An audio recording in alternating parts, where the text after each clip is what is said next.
The story starts with the scene of a brutal battle. A battle between humans and monsters, and it looks like the monsters are on the winning side. Our hero stands there as the last man standing. Beside him is a wounded girl who is most probably still alive. The monsters have surrounded them and are slowly moving toward him. He does not want to die, but does he really have a chance in surviving this incredible challenge? He thinks that he has a chance. Even if he did not have one, he does not have the choice of dying here. He will survive and save his companion. But that is not how it started. The story of Rise from Rubble starts with our hero visiting his father in jail. His father is a highly condemned criminal and his son has to face the ill will the people have toward him. The hero visits his father in jail and asks him to tell him the truth. He wants to cash in on the promise his father made long ago. Now he had met the condition for the promise to be fulfilled. He was a strong and independent adult. But his father does not say anything that he wants to hear. The son tries to remind him of what had happened, just to get him to react and give him a hint. The story began 15 years ago for his father. Terrible monsters ravaged the city they lived in, and at the end of the day, everyone lost their lives. All of them except one man. The survivor was Zuo Hui, the father of our hero, Zuo Fan. He had left the city on the day he was supposed to be saving it. It was the crime of the highest level and he was sentenced to be executed.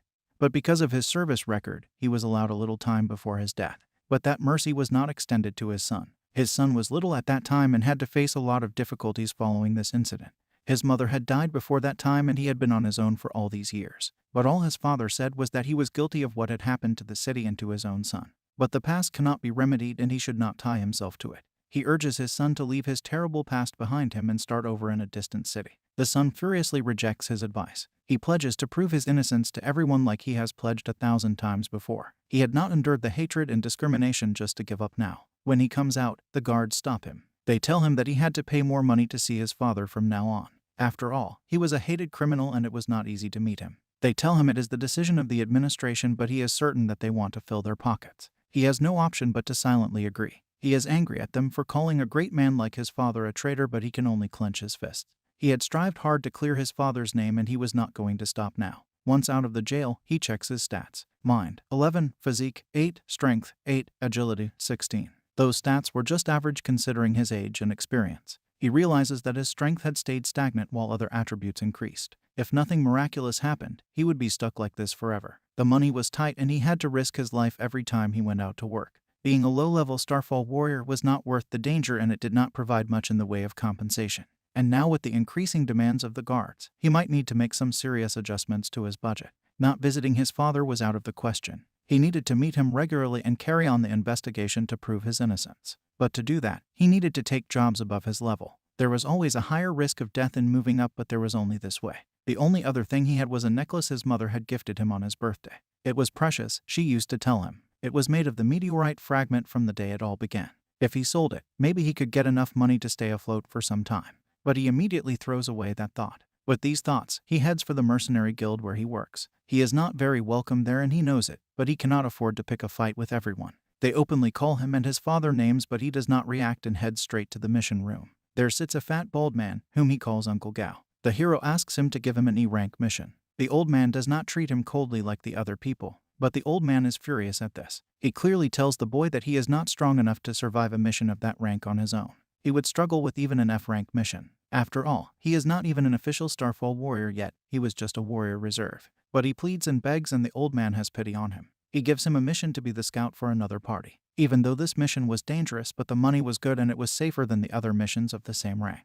He is excited to get this opportunity and prepares himself. He finds the group of 6 people he is to join and he hopes that they are strong enough to do all the fighting. A girl there thinks that he is the one Uncle Gao recommended. She is the leader of the group and her name is Mu Yinyu. Interestingly, she looks like the girl he was with him in the starting scene, surrounded by monsters. He looks at her and realizes that she is an intermediate rank warrior, someone overqualified for this mission. How did he guess what rank was she? It was by looking at her equipment. Her sword had a monster core imbued into it, a rare item that increased the stats of the warrior by a huge margin. The equipment with monster cores were called Starfall equipment and only intermediate or higher level warriors were authorized to carry them. He introduces himself to her, hoping she does not realize he is the notorious traitor's son. He stretches his hand out for a handshake, but another man swoops in and squeezes it very tightly. The leader and other senior members of the party scold him for trying to bully the newcomer. He shrugs it off like it is no big deal, but then he throws a contract at him. It was thrown with power, but Zuo Fan is very fast and caught it.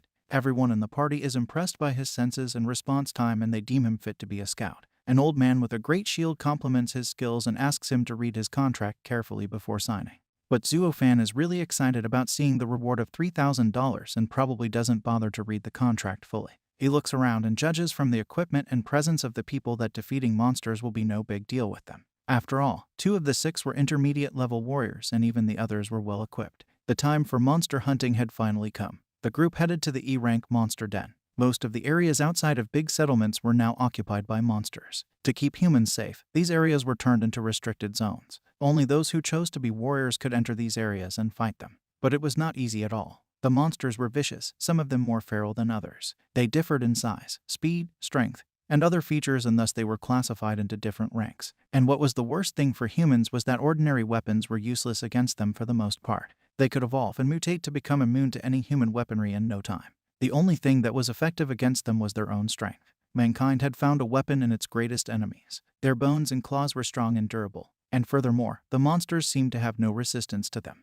This had been the silver lining for many years. The stronger the monster, the more valuable and powerful the raw material obtained from killing it. This was what separated the stronger warriors from the weak ones, the quality and price of their equipment. The party enters one such restricted area in City X. The monsters they are fighting are E-rank monsters, fish lizards. Zuo-fan is the only one visible and he carefully looks at the monsters. He fires an arrow at a monster. His aim is precise, but he lacks the power to do any damage. The arrow bounces off the head of the monster without even scratching him. This enrages it and the monster begins running toward our hero. The herd of monsters nearby also joins the fray and the monsters are now pursuing him. Zuo-fan had never faced monsters of that level and he is intimidated by their strength and speed. But he has completed his task nicely. He is supposed to be a lure. He runs and the fish lizards follow him. They are quite fast and agile and he can barely keep ahead of them. Zuo-fan lures them into a building and one monster attacks him. The fish lizard monsters are fast and have very hard scales. Their teeth are their main weapon, but they also use their long tongues as a whip. But that is also one of their weaknesses. Zuo-fan knows this from the research he did before joining this mission. He dodges the attacks of the monster as he takes aim. He launches 3 arrows at the same time and hits the monster's outstretched tongue. He thinks that he damaged the monster, but it turns out that his weapons cannot damage even the weak points of the monster. There was no way he could fight them. He decides he should do what he is supposed to do. He leads the monsters to the place where the remaining warriors are waiting to ambush them. There, the 2 intermediate warriors have no difficulty slaying the monsters. The shielder stops their movement and Mu slices them into 2. It seems like the danger is over, but suddenly, the severed body of the fish lizard begins acting up. It had a mechanism to take out its attacker even if it lost its life. The upper half lunges at the novice warriors, and the man who tried to bully Zuo-fan earlier pushes him directly into the monster's path. The hero has no time to think and dodges the attack on instinct.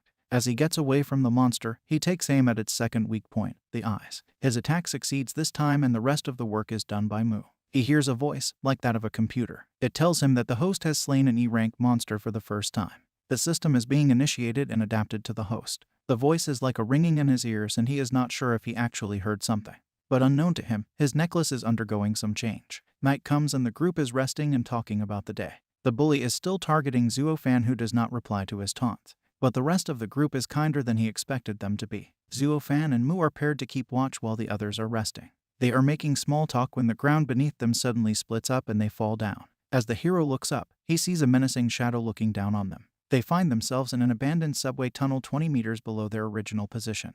Zuo-fan investigates and confirms that the collapse was natural. They could use the subway tunnels to get out and he was prepared for that. He had prepared for every possibility. Knowledge can be the tool of even the weakest of people. They both head towards a possible exit and Mu notices the presence of E-rank monsters around them. Zuo-fan could not hear anything, but she tells him that it is no surprise. She could only tell that because of her sword sense, a high-level ability only a few warriors have. The monsters attack them in a flock. Mu rushes ahead and tells Zuo-fan to stay back as he would only be a hindrance to her. She uses her special skill, Sword Sense Immersion. While using that, she looks like a divine maiden who is dancing and killing the monsters casually. None of them are able to lay a hand on her. Zuo-fan is impressed. He thinks her abilities are closer to an advanced rank Starfall warrior. While she mows down the monsters ahead, the remnants come toward him. But this time, he is prepared and takes care of the head jumping at him. When he kills it, he hears the same voice again. The host has slain another E-rank monster. System adaptation speed will increase, it says. Zuo-fan has no time to think about it and starts doing what he can to help out.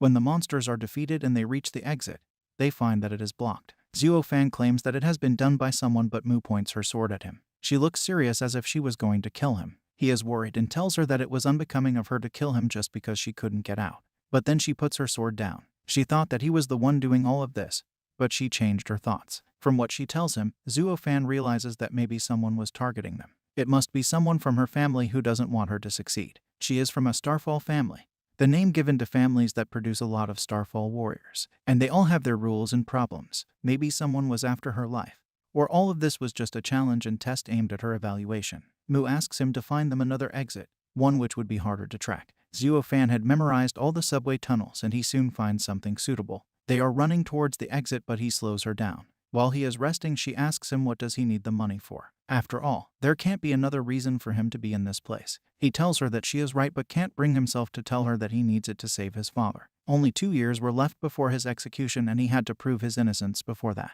He remembers the good times when his mother was still alive. His parents loved each other very much, but one day his mother died in a minor monster attack, saving someone else. He was very small at that time and could not understand anything that happened. But he believed his father would never abandon the city. Not after he knew what it was like to lose someone to the monsters. He does not say anything and neither does his companion.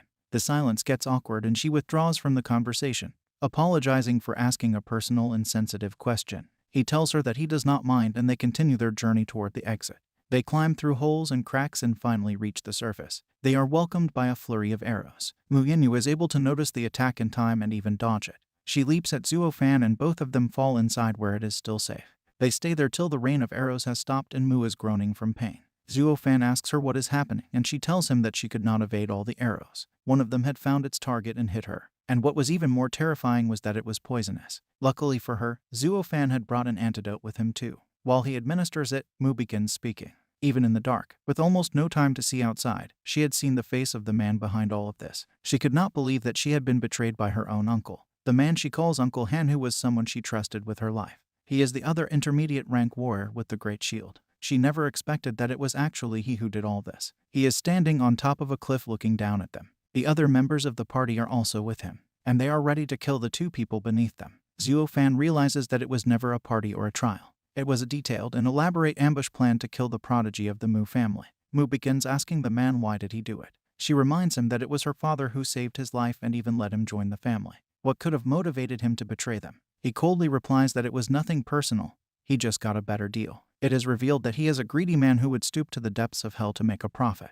But then he decides that the time to chat was over. He wanted to make sure his niece died here and did not have any means to survive. He detonates a bomb that was already planted in the area. It creates a huge explosion and the exit they are stuck in is engulfed by flames. If that was not enough, he asks the bully if he had completed his part. The bully says that everything has been taken care of. He has attracted all the monsters in the nearby area to this place, and even if the girl and the boy survive the blast, they will never survive the hordes of monsters. The man laughs at the completion of his plan. Everything was taken care of now. He could rest easy after blaming the death of the Mu family's genius daughter on Zuo-fan. It would not surprise anyone that the son of a traitor would walk on the same path. He could just tell everyone that they killed him, or that he could not exit his own trap. The group leaves and all the monsters in the area surrounded the burning exit.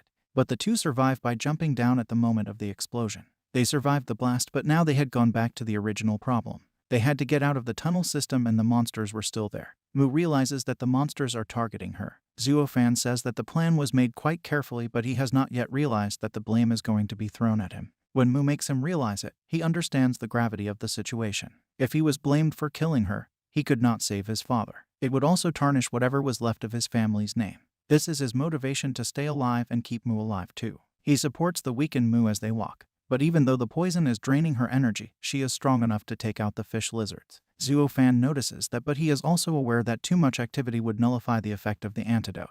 He needs to find a way out soon. He concentrates while she fights and comes up with a solution. The way would be blocked, but they could break through the walls and find a way to the surface. They run to the exit and it is possible to leave. But the monsters on their tail are not going to let them leave so easily. Mu volunteers that she would keep the fish lizards at bay so Zuo-fan could make his way. He tries to object, but she tells him that it was the best they could do in this condition. With that, she leaps into the horde of monsters and starts hacking them away. As Zuo-fan looks at her fight the monsters, he cannot decide what to do. But it will all be revealed in time for the next video.